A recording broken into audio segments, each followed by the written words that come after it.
And so we're delighted to be co-sponsoring with the Harlem Writers Guild, which is the oldest organization of African American writers.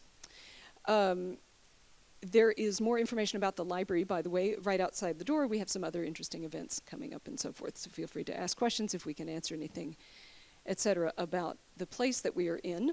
We're also very honored to have today's event under our Black Literature Matters umbrella and sponsored by the Oak Foundation, so thank you very much to them. I'm now going to get off the stage and play a short introductory video, and we'll go from there. Enjoy.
just the feeling, love you the vibration, fly is aviation as we spread across the nation.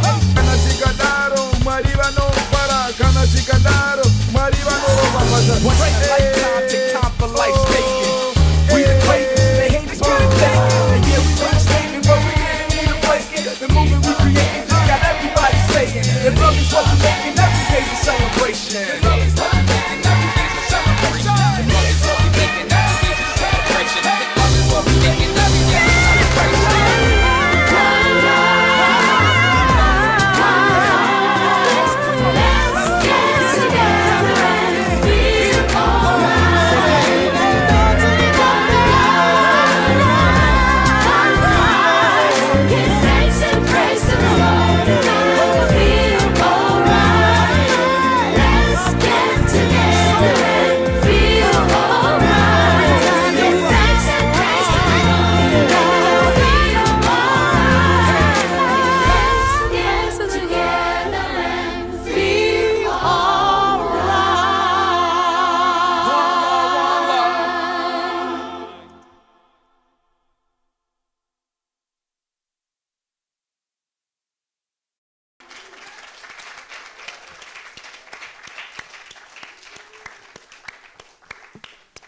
Good afternoon, one love.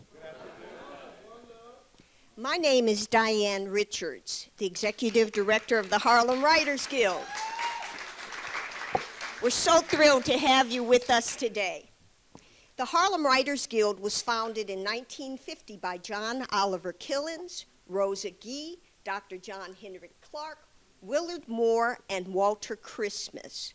We are an integral part of the Black arts movement of the 1960s, with a membership of literary giants, artists, and activists, including Dr. Maya Angelou, Ossie Davis, Ruby Dee, Lorraine Hansberry, Audre Lorde, Paulie Marshall, Harry Belafonte, Sidney Poitier, and Paul Robeson. We continue this legacy 75 years later. Here. Thank you. We have some Harlem Writers Guild members in the audience. Would you please stand?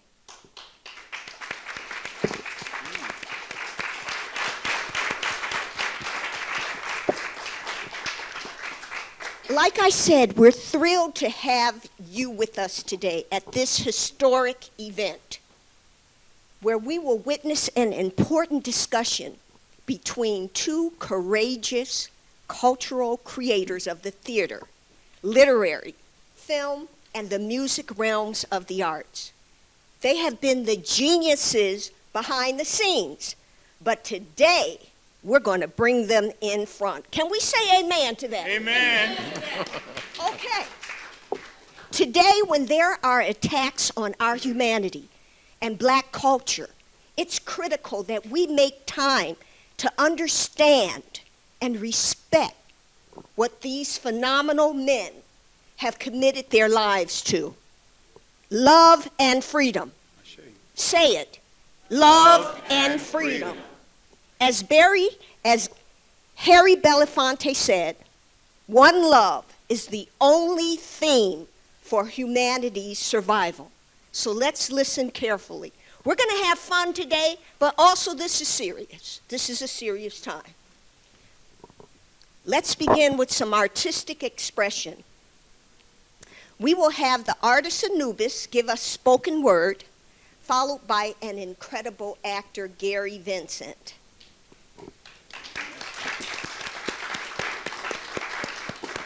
Both of these artists have been mentored. The artist Anubis by Voza Rivers. Impact. And Gary Vincent by Woodie King Jr. So I'll tell you a little bit about both of them, and then they will come to the stage and perform, and I know you will love it. By the way, we have a lot of important people in the audience. I can't name everybody, but I want to thank you for coming out, because you didn't have to this afternoon. Give yourself a round of applause. Thank you. The artist Anubis is a spoken word artist, published author, and a community cultivator. Anubis is the founder and executive director of the Harlem Bomb Shelter, Harlem's premier poetry and literary arts organization, providing education and empowerment through expression and entertainment with open mic, showcases, workshops, mentorship, and more for the past 11 years. Anubis produced and directed an original poetry play off-Broadway and published his first poetry anthology entitled, listen carefully, My People Burn and Other Visions. I like that. Anubis has joined the historic Harlem Writers Guild. Thank you, Anubis, and continues to use spoken word as a curator and as an artist to speak life into the world. Gary Vincent. Gary Vincent. Where are you, Gary? There you are. Right there. Gary E. Vincent is a Renaissance theater specialist who lives in New York. Gary is honored to speak the words of Reverend Mose Walker from Woodie King Jr.'s produced and directed play, So Is Red Gravy. He won an Aldelco Award for this character.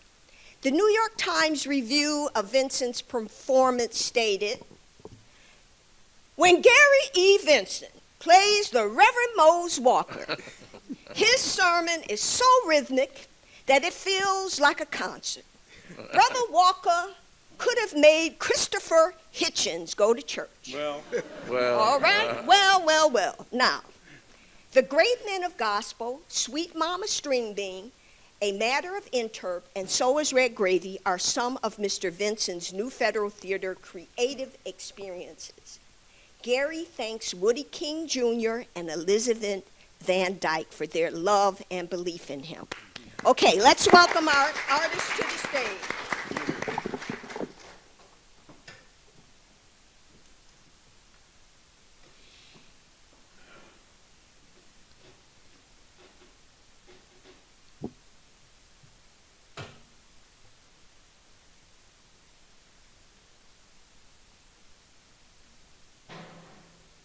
There's a battle inside me between how I want to live and how I want to be remembered.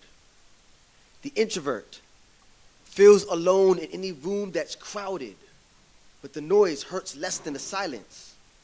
The extrovert wants to be the loudest noise in that room so that crowd shows up at my funeral. I wonder what stranger, fearing friends more than strangers, or wanting to be famous and not caring what the cost of fame is. When that abominable imbalance bubbles up inside, I feel like I'm Dr. Jekyll and Mr. Hyde. I'm Mr. Hyde. My skin is tough, that's my hide. I show up whenever he wants to hide. Sometimes I just want to be alone with my thoughts. My thoughts aren't worth being heard like cattle into organ grinder. My organs grind to a halt. My stomach acid boils my heart at the thought of being on stage. Anyone can sing in the shower, but when you sing on a platform where they shower you with praise or place you on pedestal just to burn your naked body, lifted, just to fall like Icarus. Icarus was a fool. He flew too close to me, for I'll be the sun, be burning bridge, be blinding and flashing light, be superstar and nova. My wings would wax poetic, my wax would never wane. My feathers be quills dripping in ink, tattooing my bars until your brain. I be soliloquy stitched in silhouette. I be the beast and the vet. If the moon be koi fish swimming in Black Sea, I be the fishing rod. If a picture could tell 1,000 words, I be the camera and the tripod. I be a god. Why am I like this? This groundhog burrowed in the belly of my own foreshadowing. Overshadowing what might be with what's frightening. Frightened, I'm living to die, just to wake at my own wake. And the truth is trapped inside our dreams. That's why we lie awake. I want to dream forever. Loved by the goddess of the moon, she would birth my poems like children and cast sleeping spells over their beds. Because every poem needs to be written, but every poem doesn't need to be read. I'll be ready to die. No biggie. I catch all my W's like butterflies and one big L. That's my legacy. I want fans to blow kisses and haters to pop smoke. Because before I take off, they will remember me. That's my Nipsey Hussle. Everyone will remember what my name is. Everyone is destined to die, but everybody doesn't have to be nameless. No one deserves to be forgotten, deserves to fade away. So every line of mine they remember is a layup. That's how you win the game. Life's not a game. And while you focus on winning, I suffer. Sucker, you lame. The climate's change, the flame I just utter. When we're on stage, I'm afraid I just stutter. We need fame to be a winner. I feel like a pretender. I just want to be remembered. I just want to remember me. There's a battle inside me between how I want to live and how I want to be remembered. Like my art is a mirror, and you'll forget what you see the minute I walk away. Thank you, Reverend. Be alright. Can we say it together? One love. Let's go. One heart. Come on. Let's stay together. I love you. Be alright. One more time. Say it. One love. One love. Oh, Lord. One love. Oh, yeah. Let's stay Oh, be alright. Good afternoon, beloved. Good afternoon. I said good afternoon, beloved. Good afternoon. Beloved. Please join me in prayer, followed by a word of silence for the brokenhearted. Let us pray.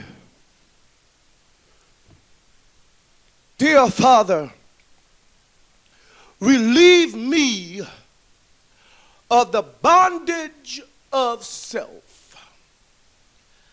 so that I might better do thy will. May a lie never leave my mouth, for verily I say unto you, I didn't do it. And it wasn't me. Now let us turn to the book of Mary. It ain't in the Bible. Those ministers and deacons got together and said, these women's too much. It's got to be a conspiracy. This book would have us believe that God wasn't packing. It can't be the truth. It would disrupt life as we know it, and all hell would break loose. However, my brothers and sisters, when a man is born that is of two peoples, the funky ass devil's waiting outside for that child to come out. When that child opens his eyes, the devil whispers, is you for me or against me? Thus, that's why the book of Mary can never be foretold. However, my brothers and sisters, I said, however, my brothers and sisters, Well, when I came out of my mother's womb, the devil was waiting for me. People was fussing, fighting, and cussing. All kind of shit was happening.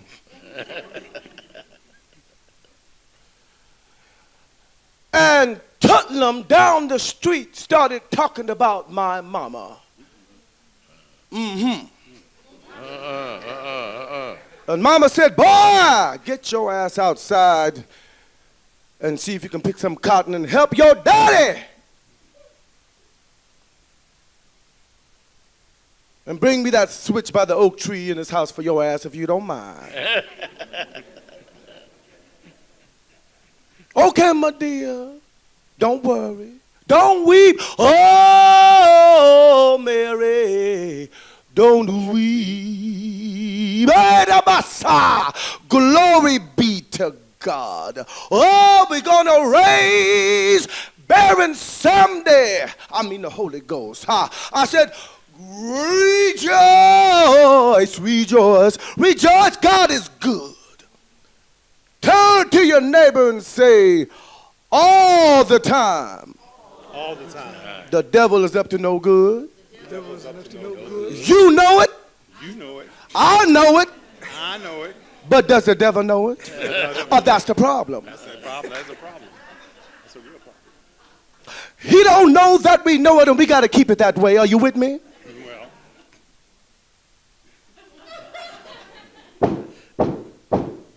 Well, I need your help. Give me this here. Boom. We gotta talk about Mary. Oh, Mary, don't you weep. Oh, Mary, don't you weep. That's your part. I said, Mary. Hey, hey. Said Mary.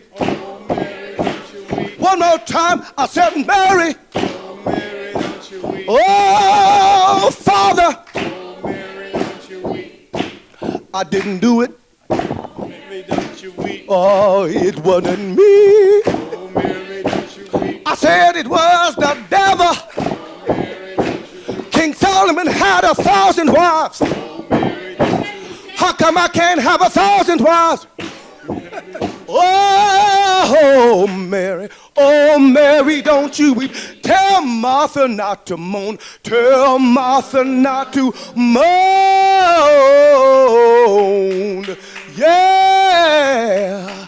Oh, Lord. In summary, beloved, some of us, that's two peoples, call on the power of God, but we don't know what the hell we asking for. We say, God, what can I do? Well, he ain't talking, so what are you going to do now?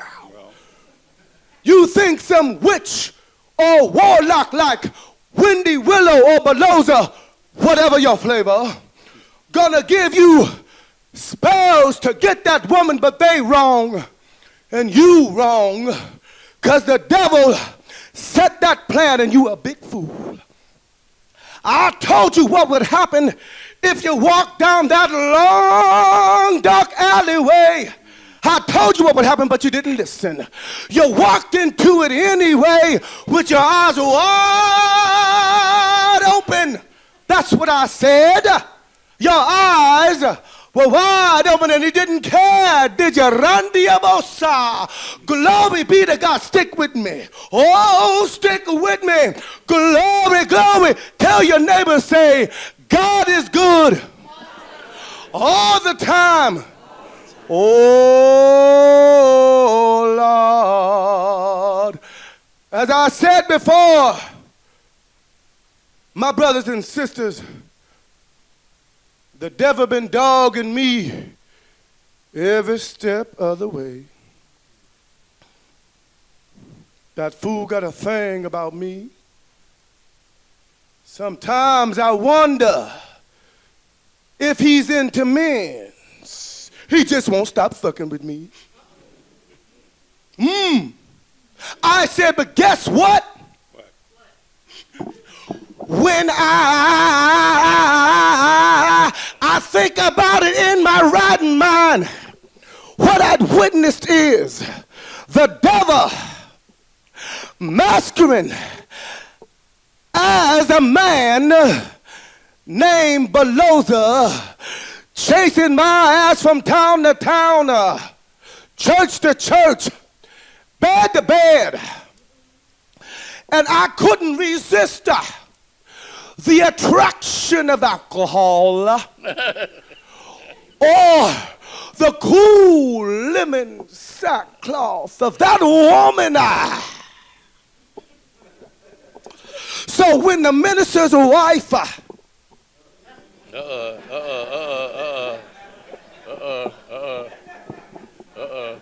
wipe my brow and the deacon's wife nurse me back to health. After that barley corn run and ass whipping those deacons gave me, and even the mayor's wife paid off my bookie, I knew God is good. Turn to your neighbor and say, all the time. Oh, Lord. So, we're going to have spirits of the soul, not those alcoholic spirits after worship.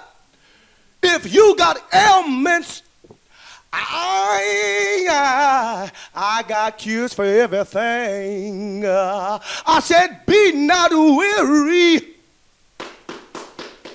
Trust in the Lord, and He will lay His hands on me me. I got one more song for you. Boom, da boom, da boom, da boom, da boom. Oh, well, I'm on the battlefield for my Lord. Yes, I'm on the battlefield for my Lord. Oh, Lord, and I promised him that I'm gonna serve him till I die. I said I'm on the battlefield, you know it, for my Lord. Let me hear you sing it with me. Well, I'm on the battlefield. Oh, I'm on the battlefield, on the battlefield for my Lord. And I promised him that I would serve him till I die. Well, I'm on the battlefield for my Lord. Hallelujah. Bravo. Pass the plate.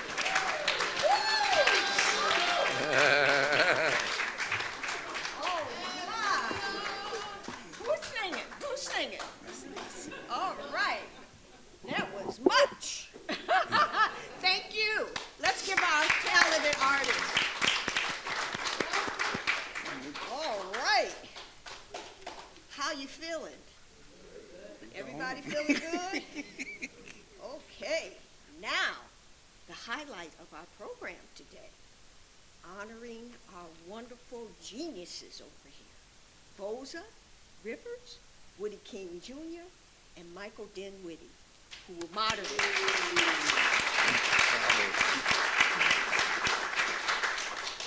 Okay, I'm going to read their bios, and then after I read their bios, we will hear from our illustrious speakers and guests. Woodie King is an American director and producer of stage and screen, as well as the founding director of the New Federal Theater in New York City. Since 1970, the New Federal Theater has provided its community with a stage and collection of talented performers to express the voices of African American playwrights.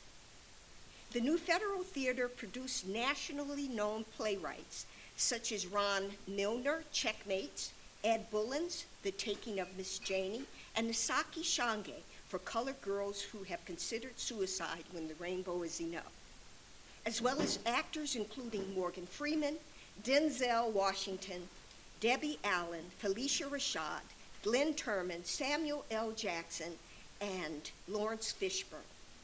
Woodie King Jr. has written extensively to document the history of Black theater in America, as well as present the works of talented Black artists. He is the author of 13 books. Woodie, you're prolific. Including Black Drama Anthology, Black Poets and Prophets, and Black Short Story Anthology. And I want a big round of applause after I tell you this one. After more than 50 years of producing and directing, Woodie King Jr. received a Tony Award for Excellence in Theater in 2021. Stand up, stand up, stand up, stand up and give this applause. Stand up.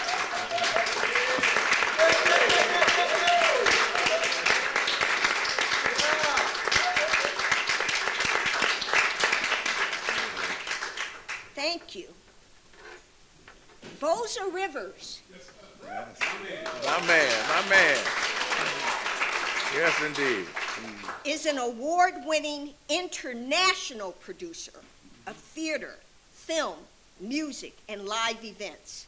Viewed by millions, Rivers' work as a theater producer, music executive, event producer, and documentary filmmaker has been presented in the United States, Japan, South Africa, Togo, Nigeria, Cuba, Canada, and the United Kingdom. And yes, I'm going to tell it all. Come on, baby. Okay? So, okay.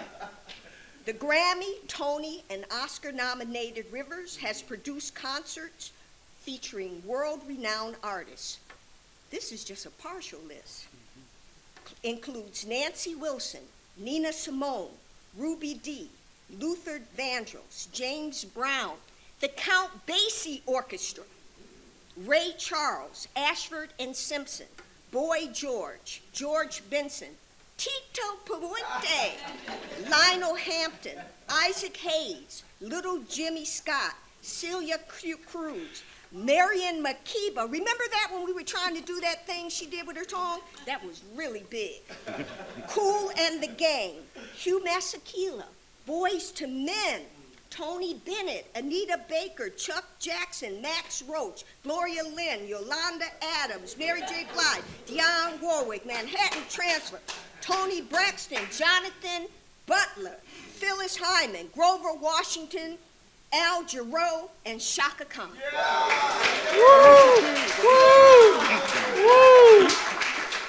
Okay, we can't tell it all. Okay. Michael, we can't tell it all. Okay, all right. Okay, Voza Rivers has served as executive editor and has been featured in a number of publications and periodicals, including Forever Harlem. He is the executive producer of more than, take a deep breath, 52 documentary films, including Langston Hughes, Percy Sutton, The Savoy King, and The Music That Changed America. Yes. Yes, get up, get up.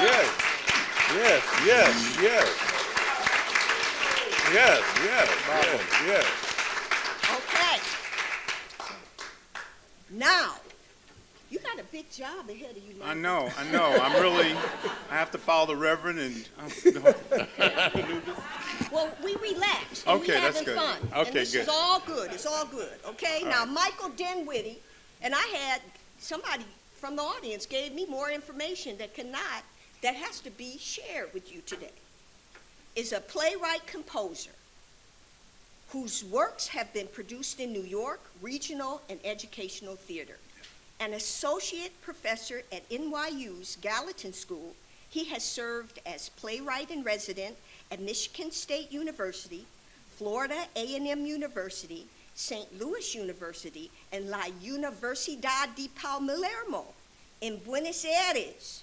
His awards include a National Endowment for the Arts Fellowship in Playwriting and a Walt Disney Fellowship at Touchstone Pictures.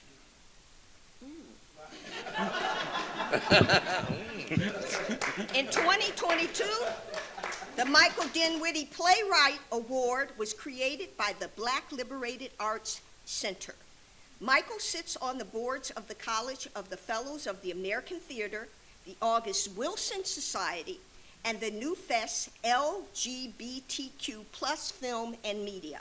He is the editor of Holy Ground, an anthology of plays and monologues from the National Black Theater Festival, which was published in TCG in 2022.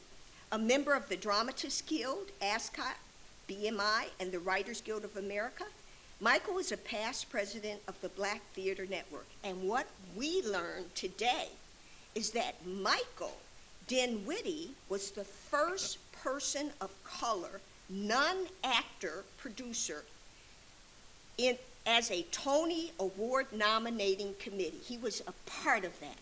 Come on, let's give him a round of applause. So now, let's welcome our illustrious guests and hear from them.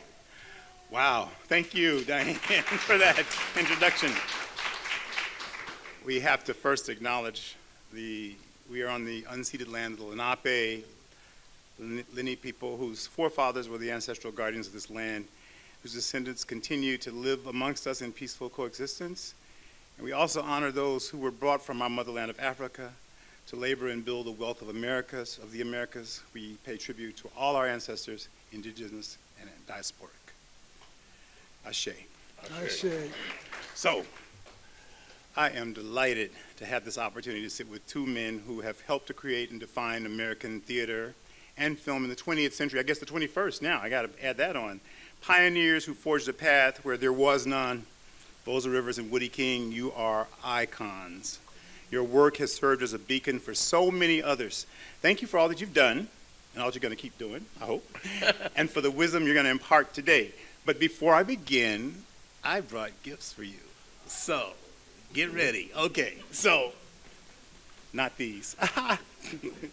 Woody, when I was with you, you said, I want a copy of that book, the book in which it talks about James Baldwin and Owen Dotson and all that stuff and everything. And so, Sorrow is the Only Faithful One by James Hatch, autographed The Life of Owen Dotson. And I'm going to ask you about that in a minute.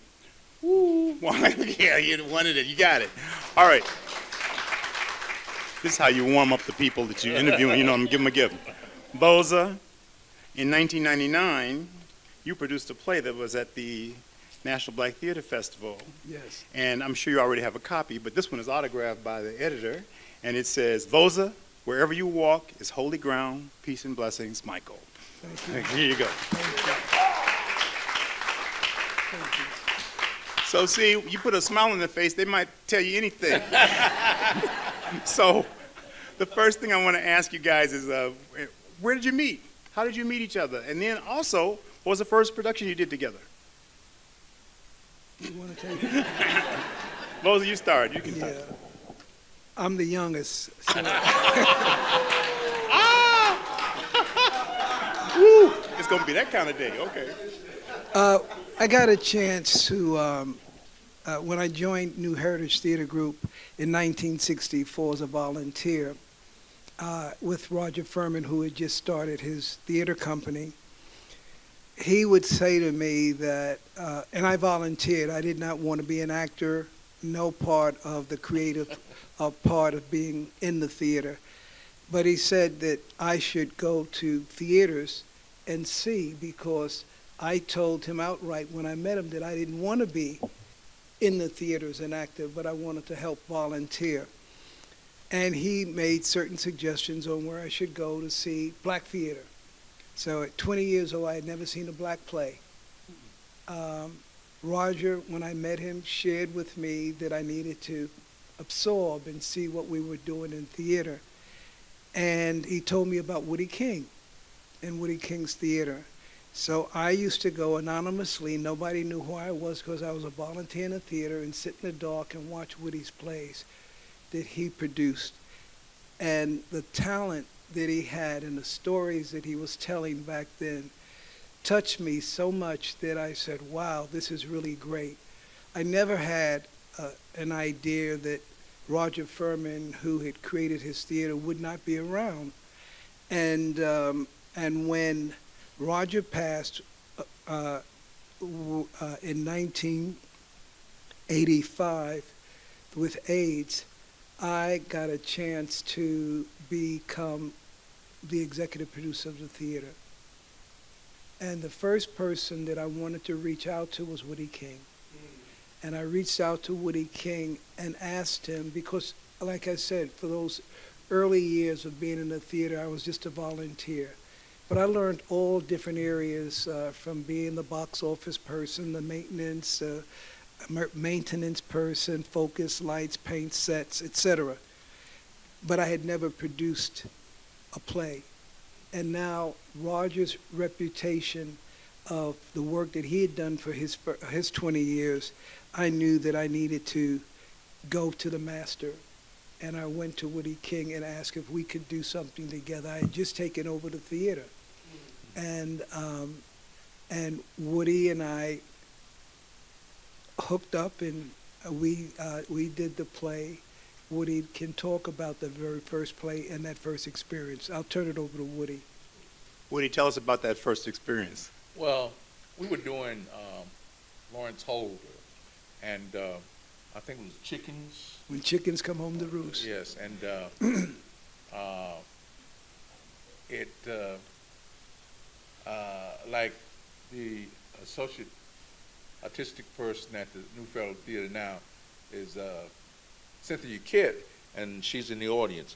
And we might do a play, and Cynthia used to say, and still says, that people who came through the door of the theater was the who's who in American theater now.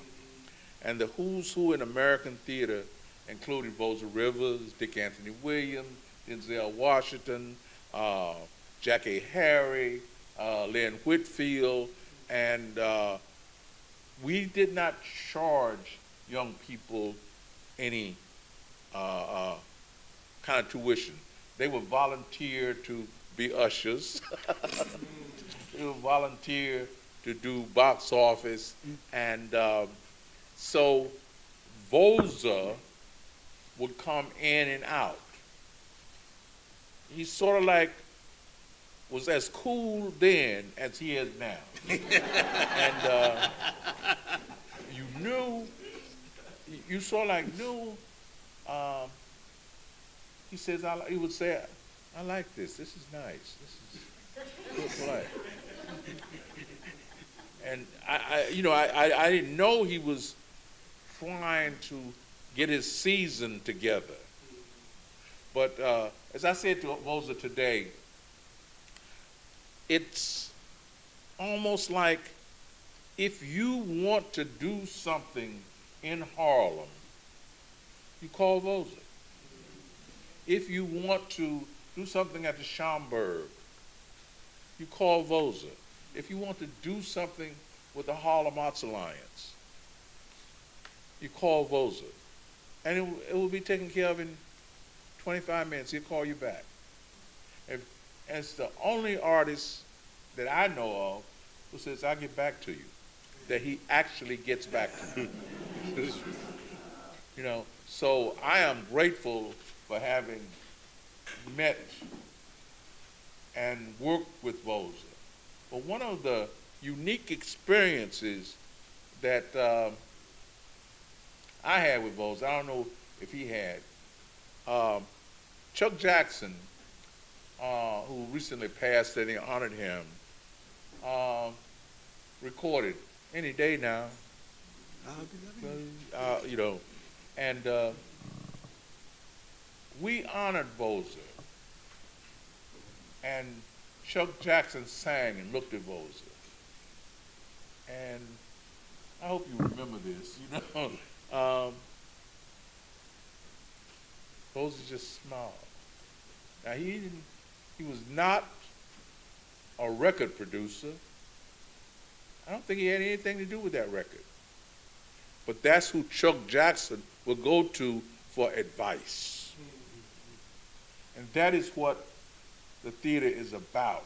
Someone who can talk to you and say, Voza, I'm thinking about doing this and this and this, this and this.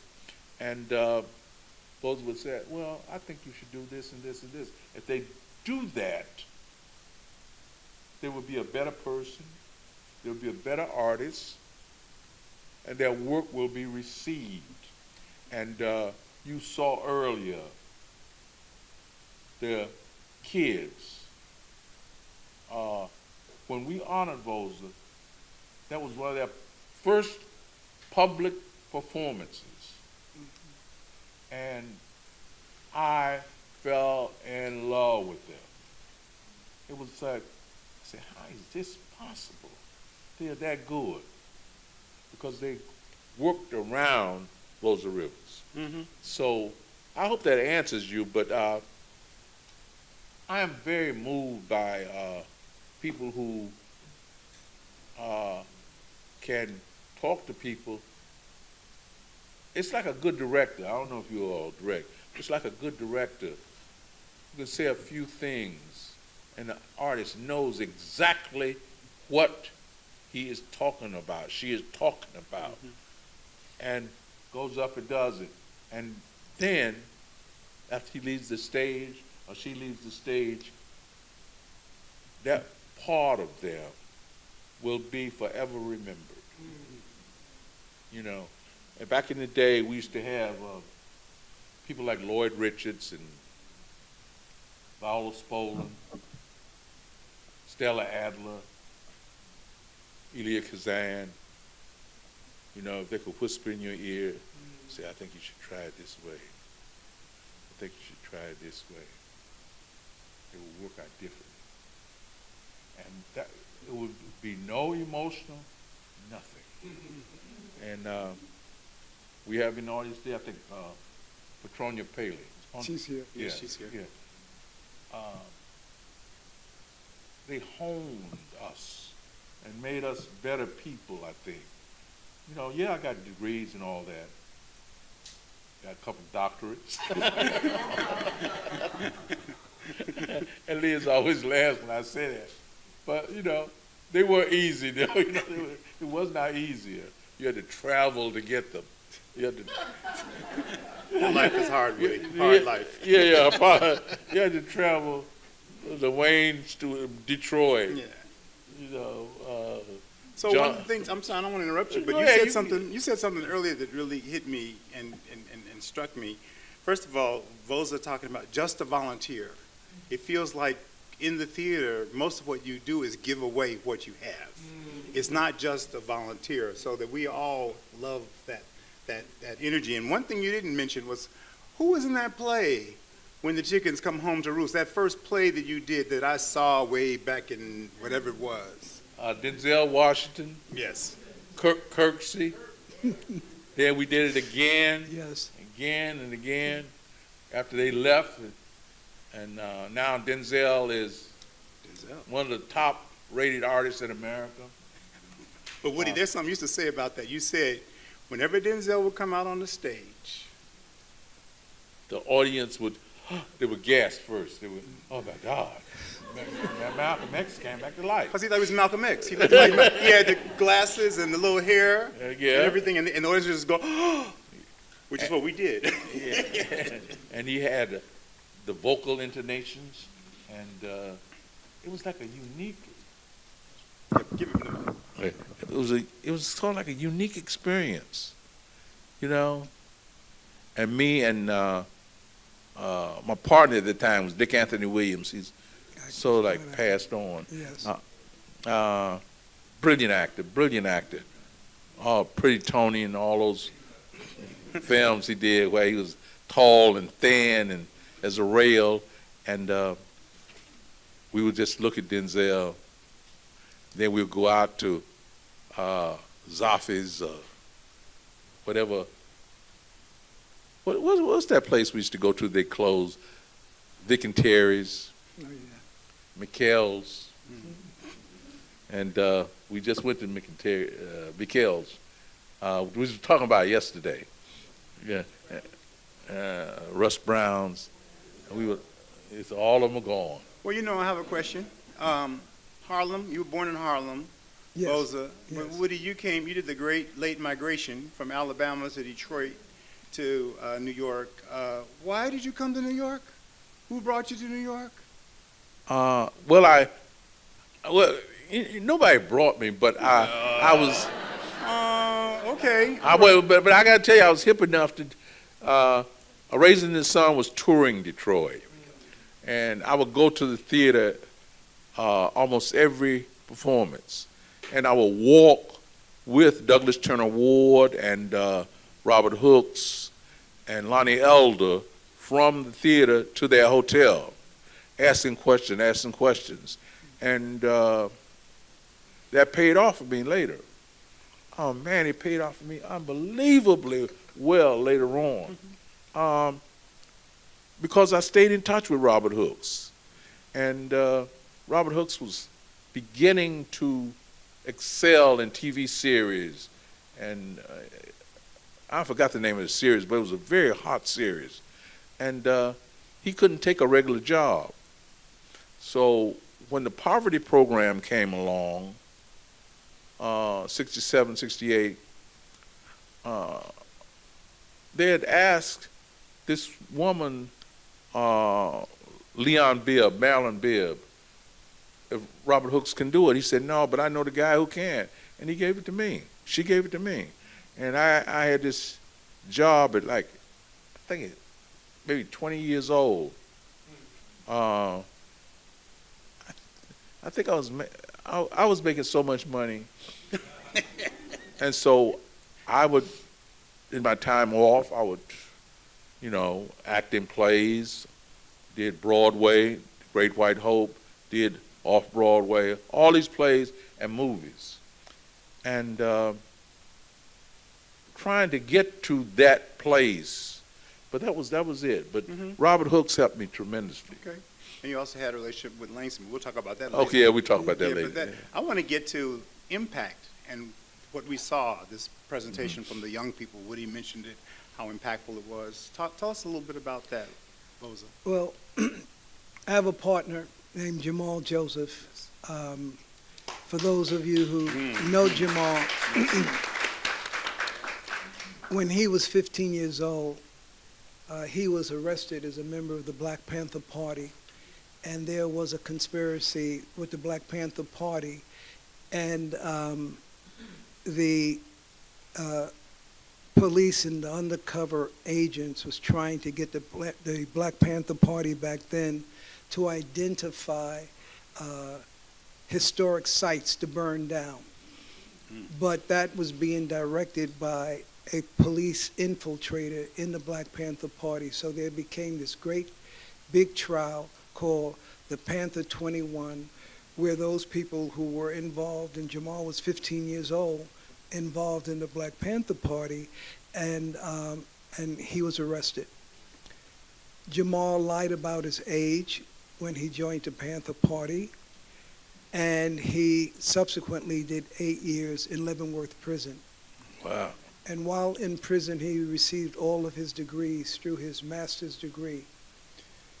The correction officer knew that Jamal was a young guy in prison. He didn't know, again, how young Jamal was, but Jamal was able to create a theater program in the prisoners so that he could be protected from all of the different camps. You had, the skinheads, you had all of these different courts. But Jamal, while he was in prison, started writing plays, and he always reflected back when he was 15 years old and a member of the Panther Party and being a part of the breakfast program. And so he comes out of prison with his master's degree, and he meets, let me back up. While he was in prison, he was thinking, what would he do when he come out of prison? And he had read that Charles Dutton, an actor, was also incarcerated and did time for manslaughter. Charles Dutton comes out of prison, meets August Wilson, and becomes goes to Yale University, then meets August Wilson and becomes one of the famous actors in the August Wilson camp. So Jamal comes out of prison with the same concept for himself, that he would also be able to get into theater. What happened is that he met Charles Dutton one evening after Charles Dutton's performance with his wife, and he talked about his desire to also be involved in the theater, and especially black theaters. And he was armed with all of these scripts that he had written while he was in prison. And he went to Woody, he went to this person, anyone who he could get information on who was running the theater. And all of them said, my God, man, you can write, but you got 30, 40 characters in all of these plays. There's no one who could produce these kind of shows. And it was Charles Dutton who said, where you living in? He said, Jamal said, I'm living in Harlem. He says, well, this is interesting. I just saw a play on Broadway, and there were 35 kids in a show called Sarafina. And there was this guy that I met. I didn't know him, which is me. He's telling Jamal. He says, but man, this guy's in Harlem. He did plays, and he's got 35 young people that he's involved with. Why don't you go and meet him? I didn't know Charles Dutton. I get a call that Charles Dutton wants me to meet Jamal Joseph. And that began the relationship. I took the meeting with Jamal, first out of prison, armed with all of these scripts. I know he could write, but they were tense with so many characters. He comes to my office and tells me his story. And I said to Jamal, I want to do something for you. I want to option your play. He said, that means you're going to do it. And he got all excited. I says, no, I'm not. I haven't read the play. I haven't read the play, but I want to option your play just in case later on I get a chance to do it. So I take out my checkbook and I write a check for $500. First time I met him, he just came out of prison, and he thought that I had given him $5,000. He and his wife would not cash a check because they thought, and Dermal said, maybe I can make a living. You're the first person, and you have given me an opportunity that you will do my play in the future. A year later, with Ellis Hazlip as a director, Charles Dutton, who introduced me to Jamal, is in the play, and we did it at the Schomburg Center. And through that relationship around the kids in Impact, and through that relationship with the kids in Sarafina, that whole concept, Jamal living in Harlem, he meets me, I option his play, and we talk about how do we give back. And the giving back was to start a youth division so that we could share our experiences. And through that process, we created a program called Impact. And Impact is an acronym for what the kids learned from Jamal and I. I is for inspiration, M is for motivation, P is for preparation, A is for activism, C is for commitment, and T is for teamwork. They named themselves that after they took these free classes with us on a regular basis.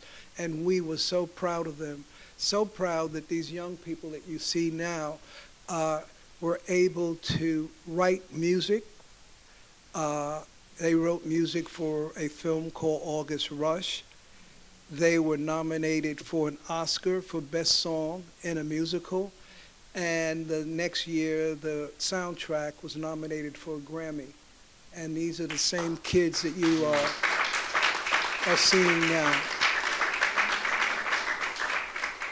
These are the stories that we never know and never get to hear. So thank you so much, because what I'm hearing is that both of you men have mentored so many generations now, and I have to now tell my story, which is when I came to New York from Detroit, and everybody said, go see Woody King. Yes. And so my first trip was to the New Federal Theater, and I showed Woody my little book of my little things I had done in college and everything, and he politely looked at it and everything. And then about a month or two later, I got a phone call to come and audition. And it was for a play by Owen Dotson, a play called Divine Comedy. And I got the role, and I thought, oh, I'm such a good actor. But I found out later it was because I could play the piano. And they needed someone to play the piano. But that was all right with me, because that was my first role in New York, and I was able to work at the New Federal Theater and get my... So they mentor, they bring us in. They bring us to this. And the other thing I want to tell you, you all don't know this, but Woody worked at Motown Records. Yes. He was not a singer. Where are you, Woody? You want to sing for him? No. Okay, I didn't think so. He worked with something called Black Forum, which was in the 1970s. Well, Woody, I'll let you talk about what Black Forum was. Black Forum was a division of Motown where they were going to deal with the spoken word and to deal with this new thing, the new black poets in America, and these angry poets who was spouting things like, it was really hip-hop, but with words only. And they wanted to move into that. And it was happening, they thought, out of New York and LA. And so at that time, I was working for Rockefeller Foundation. And in LA, I tried to hook up with Quincy Troop, and I couldn't hook up with Quincy Troop. So when I couldn't hook up with people, I gave them a grant from the Rockefeller Foundation. And they were that good. Woody, how you get jobs like that? Well, it was, I had been hooked up with the American Place Theater. Okay. And I had produced a play off Broadway prior to, and I get back to Motown. Okay. A black quartet, 4-1 acts, Baraka, Milner, Ben Caldwell, and Ed Bullins. Yes. And it was, I called all my friends all across America. And back then you could do a play off Broadway with 20, 25,000. And I asked everybody to put in $250, invest in it. And I produced that play at Tambellini's Gate Theater. I produced that play at Bill Cherry as a publicist, and he had Irene Gandy working in his office. So I see, but anyway, these plays got visibility. And so the foundations at that time had only 3 people in the arts that ran it, and ran the arts part. And one day the guy came and saw the play, he liked it and asked me if I would like to be a consultant with them. And I said, yeah, you know, and that's how I got that. Okay. But Motown was producing these spoken words, a forerunner to hip hop. And I produced first New Black Poets in America. That was when they had albums. They didn't have, you know. Okay, and so we would go into this.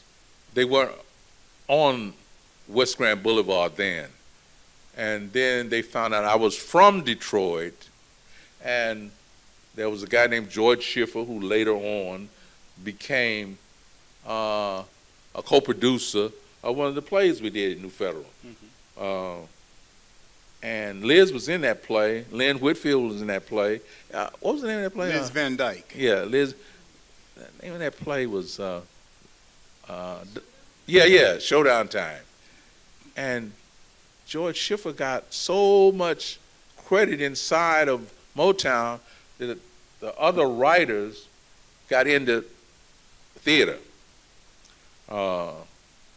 Mickey Stevens, and Smokey sent Billie Holiday a play. Billie Holiday Theater. Billie Holiday Theater. And so that was how that, and then I did Baraka, and now you can see it. You can see Baraka on Facebook and everywhere, and the cover of the album. I don't know how they got there, but it's there. And they play Baraka. He does maybe 4 tunes, 4 of his poems from that. And that is still one of Motown's biggest sellers in the hip hop fame. And so it was a good time. And that good time, we didn't know that we were doing something that no one else had done, you know, doing the spoken word on record, you know. So that was how that I happened. just want everybody to know that you had worked at Motown. So the next time you see the Supremes or the Miracles, just realize that Woody King was out there with them too. Not And my singing. favorite group for still is Manhattans. Oh, okay. All right. Watch out. We won't have that conversation right now. Okay. But, you know, Voza has worked with some interesting people. And in 2008, he did a documentary on Percy Sutton. So can you talk a little bit about that, Voza? Yes. That's that and your relationship with Percy? Yes. So Percy Sutton was a former borough president of Manhattan. He was the person who rescued the Apollo Theater to make it as what you see it is today. Percy Sutton had radio stations in New York and Texas and all across the country. The #1 urban station, WBLS, which is still in existence today. I had a company on 42nd Street called New York Entertainment and Sports Advisors, and myself and 3 attorneys were representing artists. We represented Ben Harney when Ben Harney won the Tony Award for Best Actor in a Musical for Dreamgirls. We had the Count Basie Orchestra. And we were doing artist work, and Percy Sutton's office was on 43rd Street and 2nd Avenue, and our office was on 42nd Street between 5th and Madison. And I used to go to the Apollo. I got a chance to meet Percy Sutton, and he asked about this company that I had, and he was looking, and here's the crossover, Woody, because Motown had approached Percy Sutton about creating a label for Apollo Theater Records. Wow. Percy Sutton came to my office and shared the news with me and said that he wanted me to be the operating officer of this new label called Apollo Theater Records. I became the chief operating officer of the Apollo Theater Records, and after 2 years, he said that we should create a management company to sign artists who appeared on the Wednesday night amateur hour. If they won, not only could we offer them a recording contract, but if they didn't have a manager, we would manage them. And I said it was a great idea. My son-in-law, Steve Lawrence, is there, and he was my A&R guy back then. And I had the chance to be Percy Sutton's partner and run the artist management company. Further, and you may ask me later on about my relationship with Japan, but there was another gentleman that I used to see every Wednesday night at the Apollo Theater. His name was Katsuya Abe, and he was bringing in Japanese tourists every Wednesday to see amateur hour at the Apollo, and then after they saw the shows, they would visit restaurants and bars, etc. I was there every Wednesday looking at the talent, so that if someone won that evening and I thought they were good enough, I'd go backstage and sign them with a contract. I'm going to interrupt you, because you and Woody, I'm hearing, I think you're just theater guys, but you're entrepreneurs. You're creating businesses and doing all kinds. Woody was National Black Touring and all that. Okay, go on. I just wanted to point that out, because I'm sitting there going. So with Mr. theater. Abe, one evening, he and I were both standing in the back of the theater, and I was always impressed with the number of Japanese tourists he would bring every week, and then take them to the restaurants in Harlem. And as we were having a conversation, he told me and shared with me the love of African American culture in Japan. And he would share these stories with me, not only with the musicians, but he said there are other things that we do. And I said, wow, this is great. And we became friends. And then he said that, I have some investors in Japan who would love to be able to take an Apollo Theater concept to Japan. So I said, wow, that's great. And he said that if you could introduce me to Percy Sutton, I could share this opportunity to introduce him to investors. I said, sure. So I told Percy Sutton and his nephew, who was the president of the label, Oliver Sutton, about an opportunity to build a Apollo Theater in Japan. And Percy Sutton said, absolutely not. Voza, Japan wouldn't be interested in building an Apollo Theater in Japan. After numerous attempts to try and facilitate a meeting with the Japanese and Percy Sutton, he says, stop telling me this. If they want it, you go ahead, you do the deal, and I want $250,000 just to license the deal. Wow. And I went and I told the guys, and they said, where do we sign? They built an Apollo Theater in Japan. I became the executive producer of the Apollo Theater in Japan for 6 years. And every year I would go and produce the amateur shows at the Apollo in Japan. Eventually it closed after 6 years, but that's part of moving on with different interests. The Apollo Theater in Japan was a replica of the Apollo, but it was much more upscale and the techniques. You would go to the Apollo Theater in Japan and see a show. You go next week and the stage turns around. The seats are in the underneath the floors because they wanted you to be able to dance or have a social thing. And then to go back again and the seats are on the other side. Everything was mobile and state of the art. And it was always fascinating for me to go and see that and be a part of it. And I didn't speak Japanese.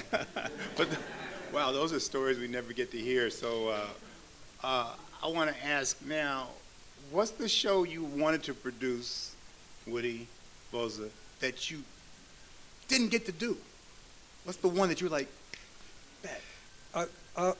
Well, I have a history of working with some of the bigger cultural institutions like Lincoln Center.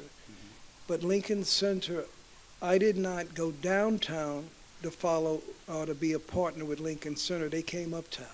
They came uptown to our small 150-seat theater to see the work that we were doing. Joseph Papp came uptown to see the work that we were doing. So right away, after Roger died, I started doing co-productions with the Public Theater, with Lincoln Center.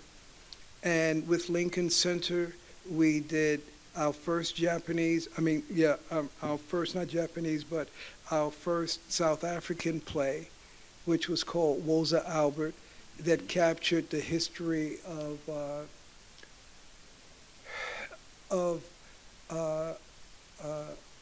a person who co-founded with Nelson Mandela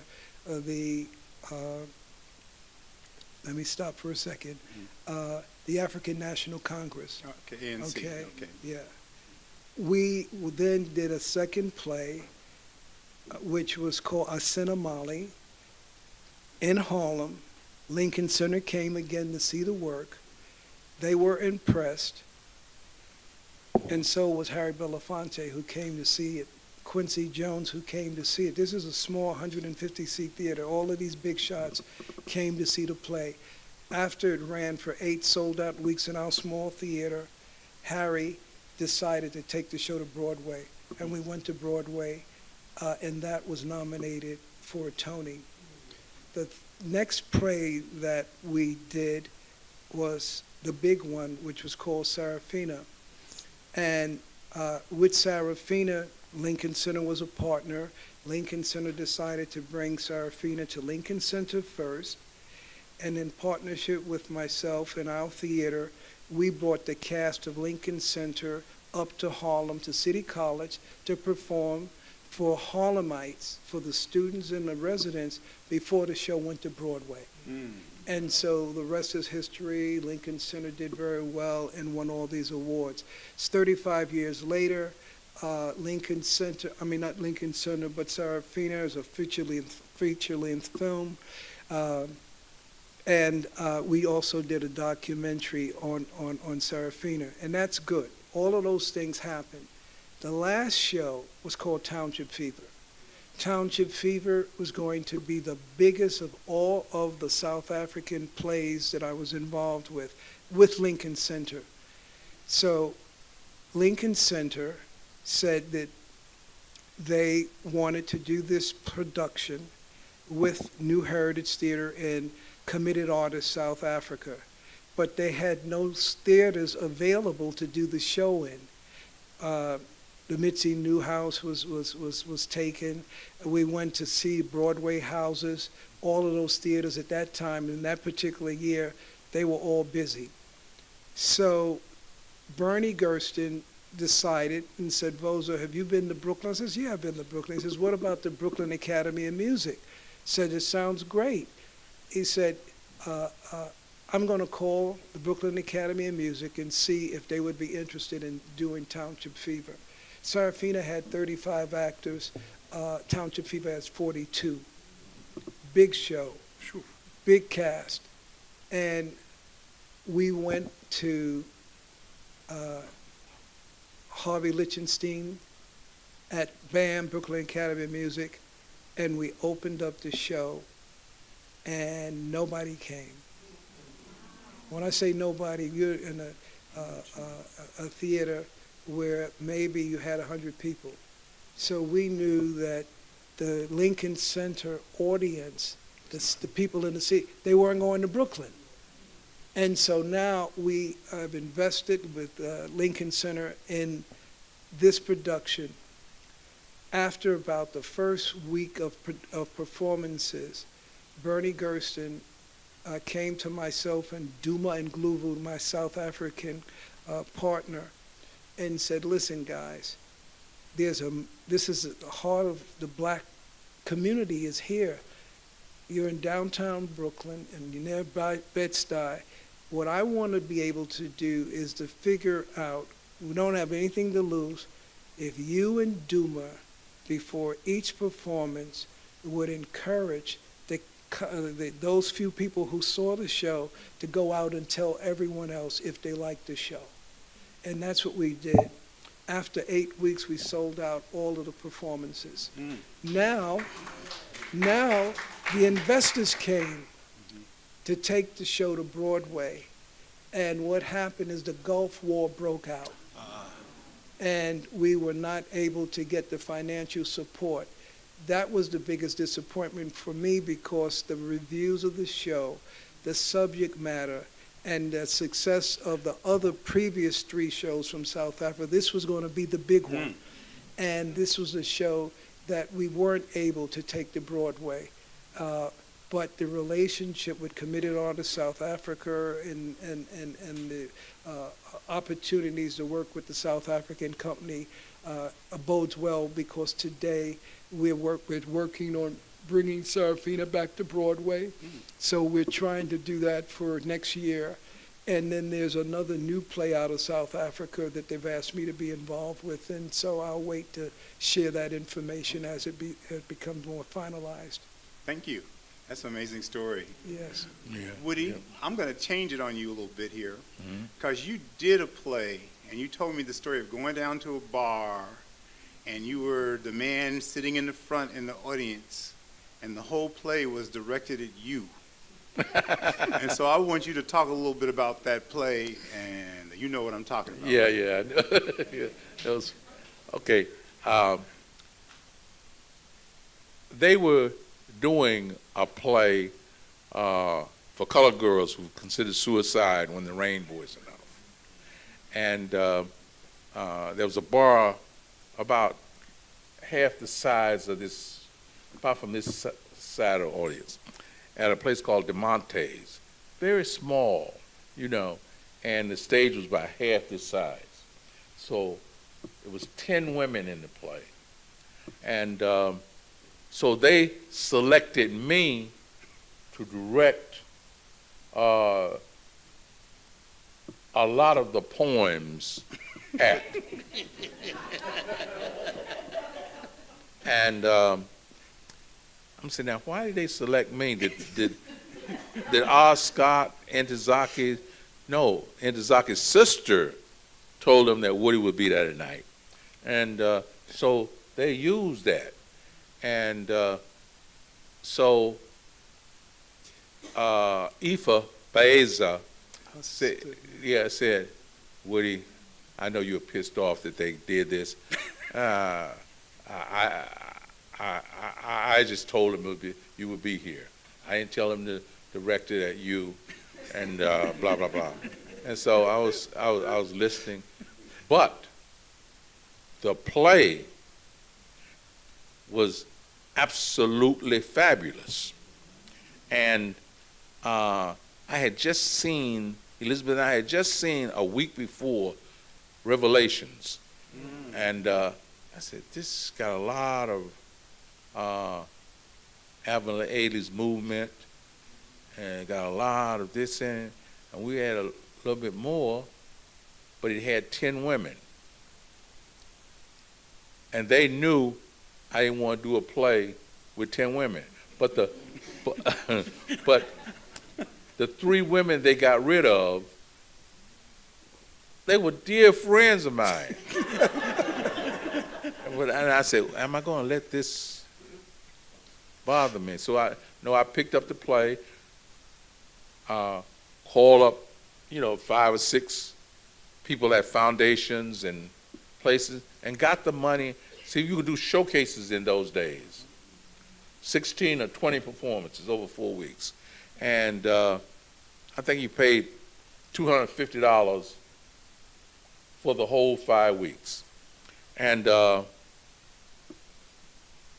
who did I call? Anyway, we got the money. It was very easy, because if I saw it like today, next Thursday, if I stay on the phone all day and all day, I could have the money by next Thursday. That's the way it was back then. Yeah, very, very different. Okay, because it was African Americans in the positions at the foundations to say yes or no. Okay, and I already knew Judy Deering. I already knew Bill. Pardon? East Spring. Yes, yes, yeah, and I already knew Irene Gandy and Bill Cherry, so I knew I had the promotional apparatus. I could just call up, and they would say, "Oh yeah, we can do it. We can do it. We can do it." And the sets, lights, and costumes. I think we had Victor Inutan working on it, and all the people. Anyway, we could get the people. So 2 weeks later, the play opened at New Federal and got the kind of reviews that you would die for. And we had companies in Australia, companies in London, companies in Paris, and Bermuda. I mean, within 5 months, we had companies all over. And so by having that, you could go to a Joseph Papp and he could open it and run it, Yeah. And it could win all the awards and all that. But Zaki wanted to direct. That's into Zaki Shangi. Yes. She wanted to direct, and she wanted her team of people.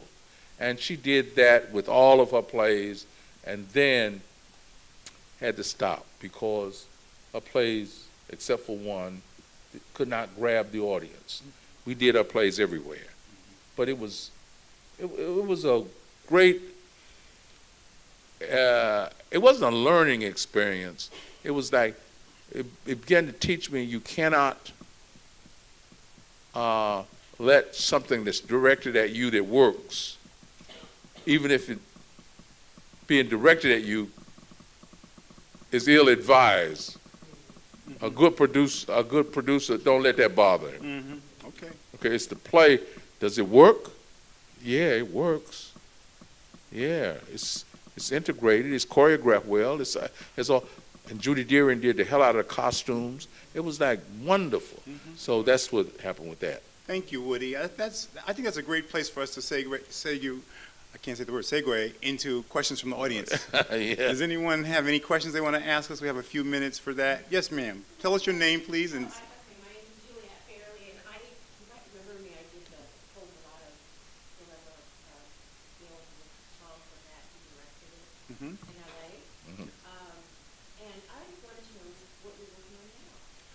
did everyone hear the question? Everyone here?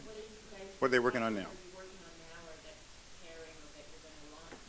Well, Elizabeth Van Dyke is the producer, but that's her right there in white.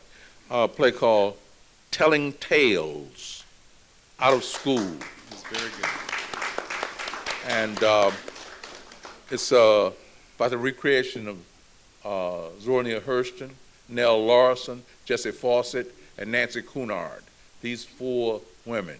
And I'm directing. Who else? Chris Cumberbatch is doing the set.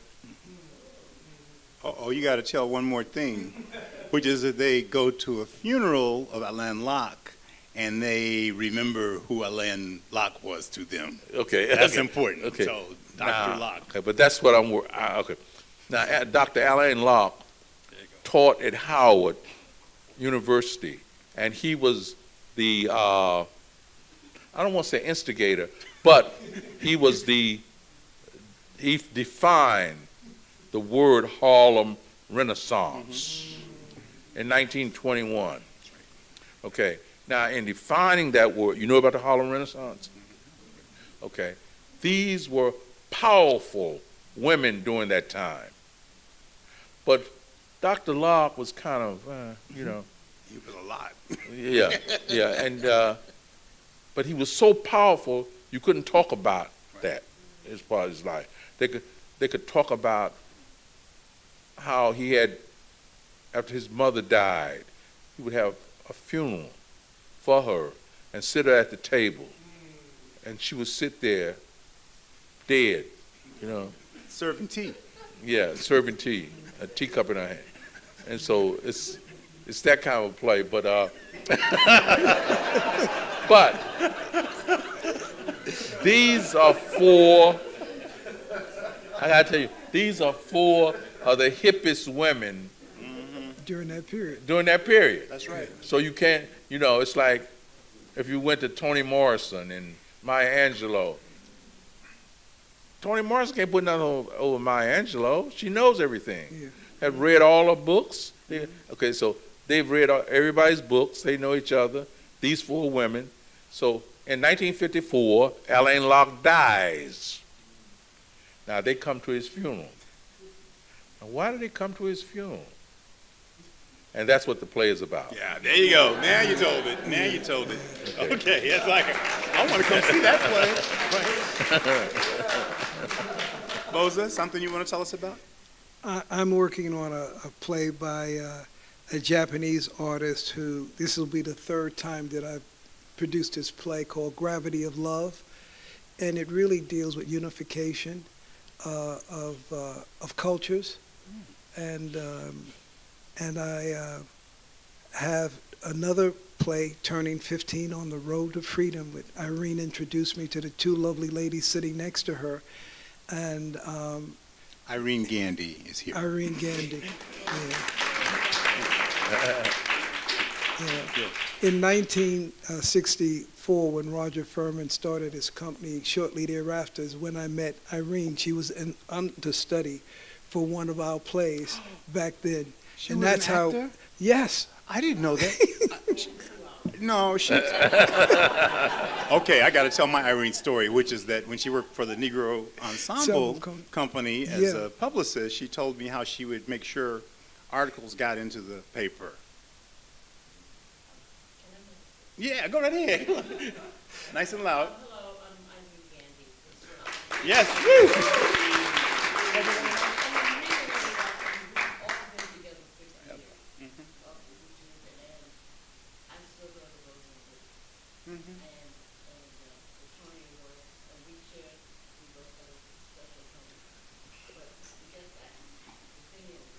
Yeah, give her the mic. Thank you.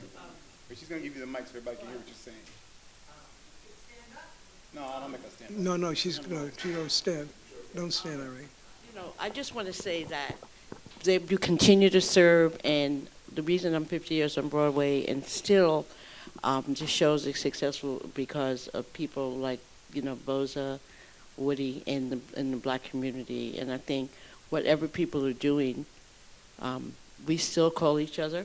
It's like I knew for turning 15 and Woodie and Liz, I'm like, because we have to stick together. And I love what you said about, because the black people that run the Arts Foundation, the money does trickle down to the black people, but it never trickles down to where we don't have that. I mean, I'm remiss in saying that the black people that are in foundations or whatever, they're spending their money in Martha's Vineyard instead of, on helping like the impact and stuff. So I'm glad I'm still here, and we're activists, and we take care of each other, and we still do. And thank you, Michael Dinwiddie. Thank you. Thank you. I have to say it's the 80-plus club. I think that's fantastic. Yes. I mean, all three. Yes, question in the back. Yes, ma'am, Stephanie Berry.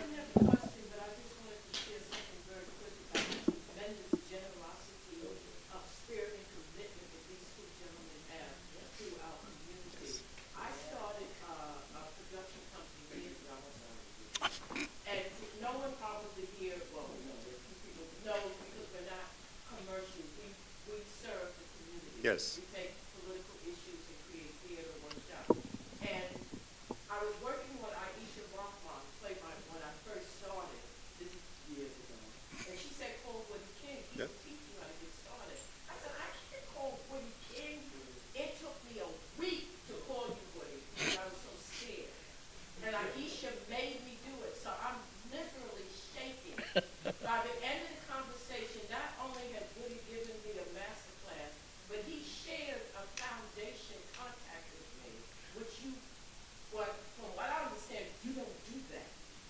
It takes work to cultivate relationships with corporations and foundations for funding. Woody handed it over to me on a silver platter, and I can tell you the foundation later. And they supported one of my first efforts because Woody King told them to. Soon after that, I can't remember if it was Woody or Tunde Samuels with National Black Theater. I think it was both of y'all said you have to call Voza. Again, I was scared to call you. It didn't take me a week to look up the name. But once again, by the end of these gentlemen have now become close personal friends. I can call them whenever, whatever time. Voza, there is nothing that I ask that he does not respond immediately. Yes. When he talked about Voza's one of the few people that Calls you respond, back. I just called him the other day. He 24 hours tops. Of course, now he reminds me that I have to remind him to call him. But there's nothing, once I say I'm doing something to serve the community and using theater, there's nothing these gentlemen will not do to support and help me. Thank you, Stephanie Berry. Beautiful. Anyone else have a question? Yes, sir. Yes, I'm Darrell T. Downing, and I worked with Mr. Rivers in Heritage Theater for many, many years, over 30 years. But when they started on the art line, Yes. I'm talking about the generosity and the community sharing. When it started on the art line, I was tasked with passing or distributing the awards. Now, I had no idea what I was supposed to do. Voza said, all of these artists have just joined the Harlem Arts Line. When they come in, their names are on this list, have them announce themselves, and then give them the check. So, I said, what? Give them the check. I didn't sign the paperwork and give them the check. That meant that all they had to do was come in, tell me who they were, and I gave them the check for their organization. None of them believed that they got a check. All they had to do was leave. So the generosity first of all, I was overwhelmed with that type of situation. But the people and all the artists who benefited were thoroughly overwhelmed. Because half of them tried to audition, but they didn't have to. So I thank you for putting me in the middle so that I could be a part of the sharing process and then growing with that organization. Thank you, sir. Thank Thank you. you. One more back here. Yes, sir. Yeah, I'm new to this field, even though I've been around a long time. My name is Tony Adair. I'm in personal development. I'm listening. I'm like, you guys are making a real big difference. I have a suggestion. I'd love to see it, which is, can y'all do some movies, plays on some of the horrors of politics in the last 20 years so everybody can wake their hand up and stop cutting stuff out? I want to respond to that and say that, first of all, that Woodie King has produced all of Amiri Baraka's work on stage, and he's also made 6 films, and Voza's made many documentaries. So they've been doing what you're asking for. So I just want to say, and I think that that's going to continue in terms of the work. So thank you for saying that. January 6th in that, okay? Okay, brother. Okay. Include what? January 6th. You going to make a January 6th movie? No, no. Okay. Yes, sir. Yes, sir. Good afternoon. Good afternoon. Hey, good afternoon, It's a John. very unique moment in time. May never be duplicated again, so I want to ask this question. Voza, you've been blessed with a long and generous, plentiful life. How would you like to be remembered? It's a nice question, John. I'm a son of Harlem. I believe that my service was to continue to elevate and memorialize arts and culture in the community where I live. And I'd like to be remembered that I contributed to the cultural landscape by our forefathers. Yeah. You think, Woody? Woody, how you want to be remembered? I've never thought of that. I've never thought of that. I think I've done 300 or 400 plays by new writers. I've introduced people to the American theater. I've introduced actors, artists, designers, and I hope they will have a memory of me. And I hope, like, one of the reasons I'm here is Diane Richards called me and said this discussion was going to take place. And when I arrived in New York, John Killens, Paula Marshall, and was all a member of the Harlem Writers Group. And then John O'Killens, and these people became my friends, and I read their work, and that's the memory I have of them. I hope people will read my book. And I could tell the way you're talking. You haven't seen any of my films. You know, you haven't seen any, because that's what they are. Julian Mayfield's The Long Night, Torture of Mothers, Truman Nelson, Segregating the Greatest Generation, The Death of Malcolm X. These, if you see these films, that's what it's about, politics, and how they touch our lives, and how these people touched our lives. And I did those films 35, 40 years ago. So you know what I mean? So Sauer's Red Gravy Stories by Diane Richards. That's a mixture of politics, and it's so many things. If you go to the theater and see that, you'll say, I want to do this play. I got to figure out how to do this play. Now, so right away, a new Federal Theater will grab a hold to a Diane Richards because she writes across all these genres. Now, but I don't know how she do it. I don't know how she, well, I don't want to put you on the spot, but she, if you read her work, you'll know. But then you say, wow, man, I got to go buy this book. I got to go find this publisher. I got to write her. I got to call her. I don't want to do that. But that's the only way you're going to learn it. And that's what I had to do.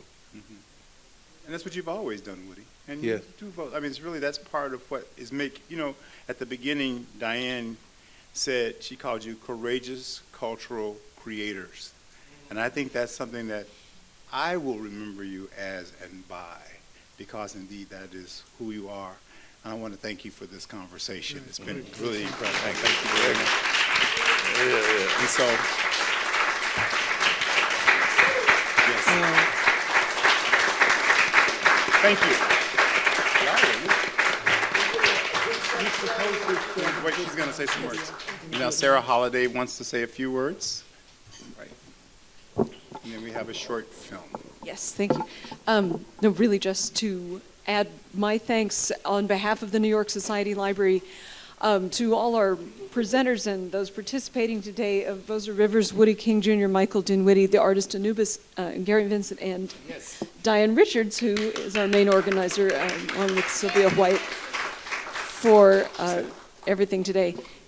So thank you very much, and thank you again to the Oak Foundation for sponsoring the library's Black Literature Matters events, including this one. So yes, we are going to close with another short video. If we can turn the TV back on, we will make that go. And I just want to make sure Gary Vincent, our minister, was also Gary. our Reverend Gary. So thank you. Thank you, ma'am. Thank you, sir. Nice to meet you. Don't go! No, let me do it. Don't make them stay.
There will be millions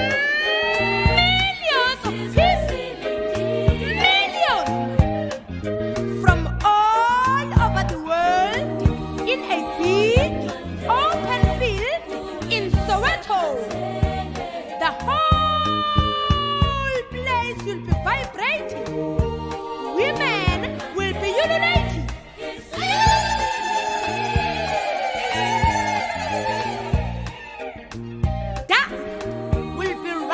To the sky. The air will be filled with the sounds of laughter. People will be rubbing shoulders with one voice, one thought, one color. Everybody will be shouting.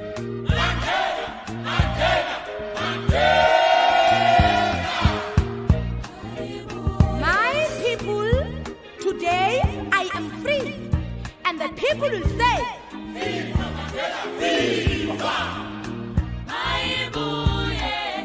we were released from prison because you never forgot us. You constantly... Greetings from Harlem. Mongani, this is a message to you and all of the creative things that you have done. When we first met, with Woza Albert, followed by Asena Molly, followed by Serafina, Township Fever. It was a relationship that is indelible in the history of Harlem and in the history of New York City. The work that we did together stands out as an outstanding contribution of America and South Africa working together. And that could not have been possible without your genius, without your commitment, and without you sharing your talents, not only in your own country, but with me and the community of Harlem. Thank you for allowing me and Committed Artists and New Heritage Theater Group to become one large family. I look forward to Serafina in 2024, and we are expecting that to be the same kind of attraction and significance as Serafina was 35 years ago. The day of liberation! Bring it back home to Soweto. I want to see him walking hand in hand with Winnie Mandela.